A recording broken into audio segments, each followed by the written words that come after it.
Do I need to count calories? This is really a big one as well.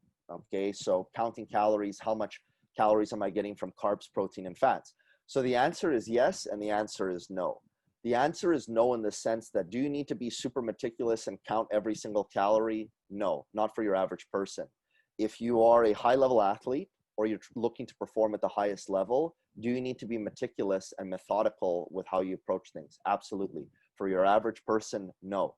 So do you need to count calories? No, for most people. Yes, for advanced athletes and people who have a very specific goal. Now, for your average person, you still need to be aware of what you're putting in your body. If you're oblivious to what you're eating and you're just eating foods, you're like, oh, this is healthy, you know, kale, Swiss chard, lean chicken, fish, seafood, whatever. That's good, and it's good to eat the right things, but you can overconsume calories from healthy food. So if you have no framework or context for portions, you're going to run into some problems when it comes to weight gain or when it comes to trying to lose weight. So do you need to count calories? No, but you need to understand portions and size. Yes, you have to understand.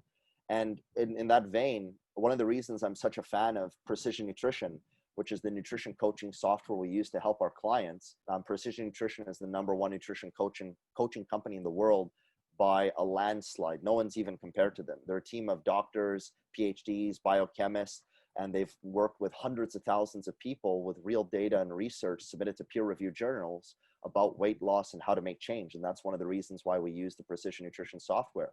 But they teach some fundamentals with portions. For example, the size and thickness of your palm, male or female, will determine and dictate how much protein you should eat as a general rule. Of course, things are subject to be tweaked later based on results, but as a general rule and ballpark. For males, you know, the size of your thumb will dictate, you know, the amount of fat you should have. 2 portions for a male, 1 portion for a female. My point in saying all this is your hand is a simple tool to learn to understand portions of food. So you get yourself in the right ballpark where you have a general solid framework of what you're consuming, but you don't need to count calories. And then you tweak and adjust. So you eat a certain amount of food, you abide by certain portions that work for you. If you're losing weight and your goal is weight loss, great, keep doing what you're doing. If your goal is weight loss and it's not working, tailor and tweak your approach, switch things up. The reality is if you're not losing weight and you're eating a certain amount of food, it either will require you to eat less or exercise more. Okay, it's one of those two or a combination. Or, and I'll just throw this out there for some of you who might be dieting right now and struggling and not getting the results you want, there are some people who've chronically dieted, yo-yo dieted, which has messed up your metabolism, and who are chronically under eating. And for those people, and it's very counterintuitive, the answer is not to eat less and exercise more. The answer is actually to gradually eat more and rebuild your metabolism over time. Okay, so we've worked with a lot of people who've hit that brick wall where they're like, I've dieted, I've tried it all, I'm really not eating a lot of food, but I'm stuck and I'm not losing weight.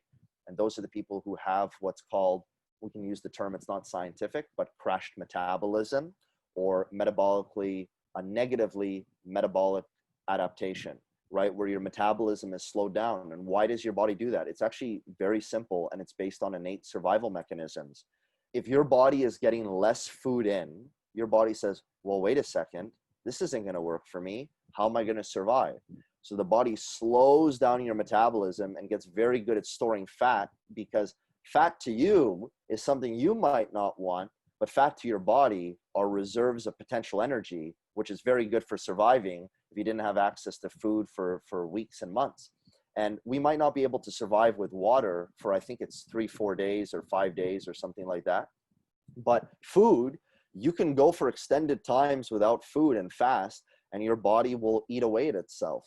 We've seen this on Survivor. We've seen this with people who've done extended fasts. Some of you might not know this about me, but I've done extended fasting. I've played around with fasting. As a matter of fact, I've done a 2-week water fast myself, where I only drank water for 2 weeks and consumed no food. And I have news for you. I lived to tell the tale. I didn't die.